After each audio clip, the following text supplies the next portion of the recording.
आम शहजाद भाई, क्या हाल है? तबीयत से ठीक है शहजादे?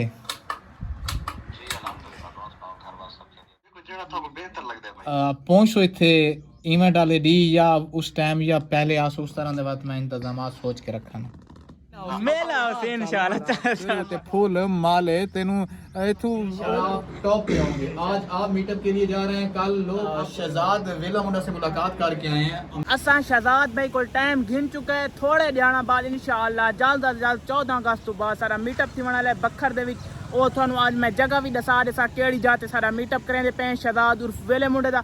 अल्हम्दुलिल्लाह वे स्टूडियो पहुंच गए हैं वैद भाई को। इतना पूरी सेटिंग जारी है, इतना कैमरे शैमरे जारी थींदे पेन पे सारा थींदा पे पॉडकास्ट भाई और सुना। अल्हम्दुलिल्लाह तुसा सुनो ठीक है? तबीयत से ठीक है, अल्लाह दा शुक्र। किवें गुजरदे पेन दिहाड़े?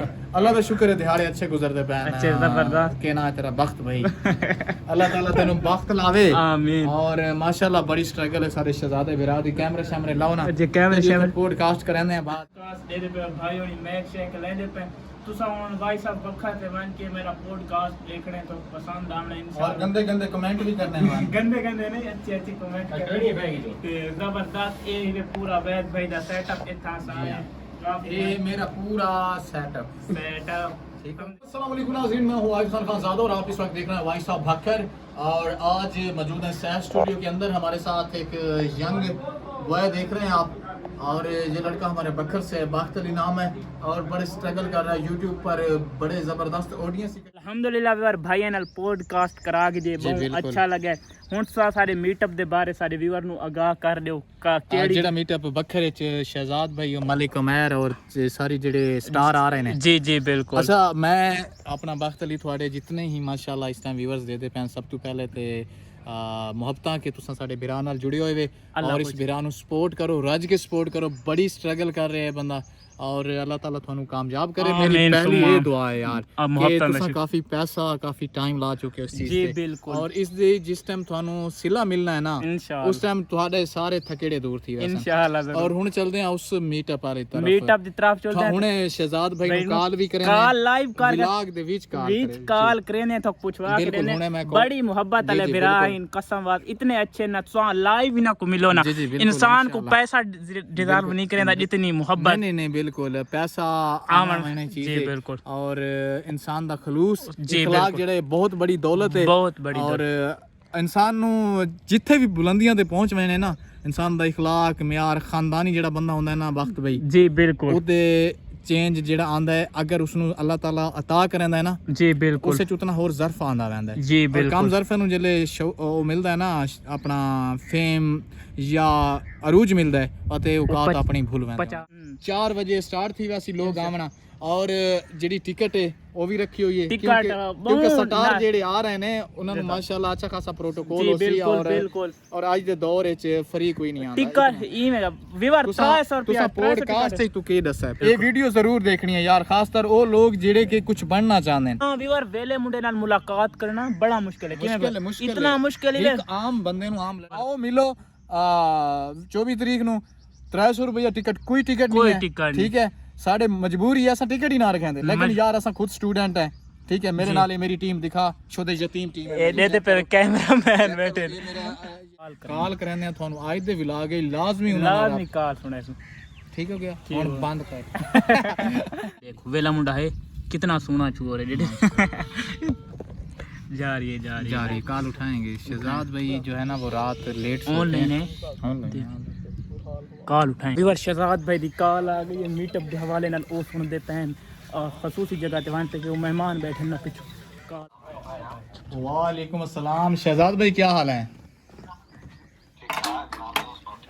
तबीयत से ठीक है शहजादे? अल्हम्दुलिल्लाह। अच्छा मैं आके भिरान अल्लाह मैं डिस्कस कर गिना थोड़ी जही फ्रेश ही वे ना साढ़े कोल ना इस टाइम डू हाल इन यानी कि बखर एक सिटी दे नाल आंदा है तहजीब इवेंट कॉम्प्लेक्स ठीक है। एक आंदा है 17 ठीक है वो थोड़ा सिटी तो दूर है ठीक है। ਤੇ ਉਹਦੇ ਅੰਦਰ ਵਿੱਚ ਪਿਲਰ ਵੀ ਹਨ ਲੇਕਿਨ ਉਹ ਜਿਹੜਾ ਸਾਨੂੰ ਨਾ ਉਹ ਸੇਫਟੀ ਬਾਉਂਡ ਰਹਿੰਦੇ ਨੇ ਯਾਨੀ ਕਿ ਤਹਫਜ਼ ਬੜਾ ਉੱਥੇ ਤਹਫਜ਼ ਇੱਥੇ ਵੀ ਇਹ ਨਹੀਂ ਹੈ ਕਿ ਕੋਈ ਫ੍ਰੀ ਫੰਡ ਹੈ ਜਾਂ ਕੋਈ ਇਸ ਤਰ੍ਹਾਂ ਤੁਹਾਡਾ ਹੁਣ ਇਹ ਉਹ ਕਰੂੰ ਅਲਬਦਰ ਵਾਲਾ ਯਾਨੀ ਕਿ 17 ਕੰਪਲੈਕਸ ਜਾਂ ਇਹ ਤਹਿਜ਼ੀਬ ਸ਼ਹਿਰ ਦੇ ਵਿੱਚ ਨਜ਼ਦੀਕ ਹੈ ਬਿਲਕੁਲ और वो कितना दूर है तकरीबन शहर तो वो तकरीबन है 2.5 किलोमीटर है दूर जेड़ा है देखो जेड़ा तो बेहतर लगदा है भाई डन हो गया अच्छा दूसरी चीज़ जेड़ी है ना तुसा मैनू कहा सी असां 500 तू कीती है नहीं है क्योंकि तुसा अनाउंसमेंट करनी है सारा कुछ चलो कोई मसला नहीं डन हो गया 300 कर दईए फिर ठीक हो गया अच्छा उन तो बाद वाला तुसा कल तू ना शुरू करो मैं थानू कल हर चीज़ सिक्योरिटी हर चीज़ दा मैनू ओके मिल वजना है कल सिग्नल ठीक है पर तुसा स्टार्ट करो इंशाल्लाह बात मिलदे पे अल्लाह दे हुक्म नाल ओके ठीक है ते साडी करेंगे इंशाल्लाह वो भी करेंगे ठीक है डन हो गया बाकी कोई मेरे लायक होर हुक्म है तो दसो कोई ना जी बस इंशाल्लाह मिलते पे मैं बात आज तू अपना स्ट्रगल रात दी शुरू करना और एक अच्छा जी पब्लिक नु चाहो आवाम कह रही है कि मैं देखना मैं उनके बारे मतलब कुछ आख ना सकदा इस साइड ते मैनू तकरीबन ना 15-16 कालां जेहड़े आउट ऑफ सिटी आईयां ने सहीवाल हो गया तोंसा हो गया उस तो बाद सिंध वाली साइड हो गई इस साइड तो आ रहे हैं लेकिन बखर दा हाल है ना वो भावें बखर पिए भाई जिस टाइम साडे नाल ही असां लगे वैसों ते थोड़ा जिहा मैं भी वर्क करें ना थोड़े पोस्टर वगैरह इश्तिहार वगैरह लवाना सारा बखर के अंदर ठीक हो गया ते तुसा भी काम चाहो ना इंशाल्लाह ओके ठीक है इंशाल्लाह मैं आज शाम टाइम थानू क्लियर करके थानू ऐड पोस्ट देना ना सारे जेडे थोड़े बने पे ठीक है ते बात करने काम बहुत शुक्रिया मेहरबानी ओके अल्लाह हाफिज ਵੇਲੇ ਮੁੰਡੇ ਨਾਲ ਅਲਹਮਦੁਲਿਲਾ ਗੱਲ ਠੀਕ ਹੈ ਹੁਣ ਵੀ ਯਾਰ ਕਨਫਰਮ ਕਰ ਰਹੇ ਜਿਹੜੇ ਮੰਨਦੇ ਨੇ ਮੀਟਅਪ नहीं नहीं मीटअप है बख्त अली और तगड़ा मीटअप है इंशाल्लाह सामने तेरे सार हर चीज जड़ी है इंशाल्लाह छोड़िए और 24 तारीख ਨੂੰ ਇੱਕ ਬਹੁਤ ਵੱਡਾ ਮੈਦਾਨ ਲੈਂਦੇ ਪਏ इंशाल्लाह ਇਸ ਬੰਦੇ ਤੋਂ ਪੁੱਛ ਕੇ ਨੋ ਸਾਡਾ ਰਾਤ ਦੀ ਮਿਹਨਤ ਕਿਉਂ ਨਹੀਂ ਮਿਹਨਤ ਹੈ ਨਾ ਵੀਵਰ ਬਹੁਤ ਵੱਡਾ ਮੀਟਅਪ ਥੀਂਦਾ ਪੀਏ ਬਹੁਤ ਵੱਡਾ ਸ਼ਹਜ਼ਾਦ ਬੈਨਲ ਤੋਂ ਕੋਲ ਲਾਈਵ ਕਾਲ ਸੁਣਾ ਦਿੱਤੀ ਸੇ ਅਲਹਮਦੁਲਿਲਾ ਸਾਡੇ ਮੀਟਅਪ ਤੇ ਤੁਸੀਂ ਆਵਣੇ ਚਾਰ ਚਾਂਦ ਲਾਵਣੇ ਜਿਵੇਂ ਭਾਈ ਪਿਆਰ ਹਨ ਉਵੇਂ ਪਿਆਰਾ ਜਿਹਾ ਮੀਟਅਪ ਕरेंਦੇ ਪੈਨ ਅਲਹਮਦੁਲਿਲਾ ਅਲਹਮਦੁਲਿਲਾ ਸਿਰਫ ਸ਼ਹਜ਼ਾਦ ਭਾਈ ਨਹੀਂ ਉਹਨਾਂ ਦੇ ਨਾਲ ਪੂਰੀ ਟੀਮ ਨਾ ਇੰਸ਼ਾਅੱਲਾ ਇੱਥੇ ਬੱਕਰ ਜਾਂ ਹੀ ਨਾ ਹੋ ਮੇਲਾ ਹੋਸੇ ਇੰਸ਼ਾਅੱਲਾ भाई ਹੁਣ ਤਾਂ माशाल्लाह दूल्हा पा दे तो क्यों भैया इंशाल्लाह भाई साहब को इजाजत दो जी थैंक यू हो गया आज वक्त अली तुसा अल्लाह पाक तो खुश रखे कोई साडे तो यार खातर खिदमत च कमी रही होवे तो माजरत अल्लाह पाक तो साडे कोल बाकी गेस्ट मेहमान भी आंदे रहन अल्लाह पाक तो खुश रखे वजदे रहो आमीन आमीन ठीक बाकी इंशाल्लाह इवेंट च मुलाकातां थीसन इंशाल्लाह तुसा भी आए वे सारे नाल मेहरबानी अल्लाह पाक खुश रखे ओके ठीक है एंड करे सो इथाई व्लॉग दा इंशाल्लाह। अल्लाह हाफिज।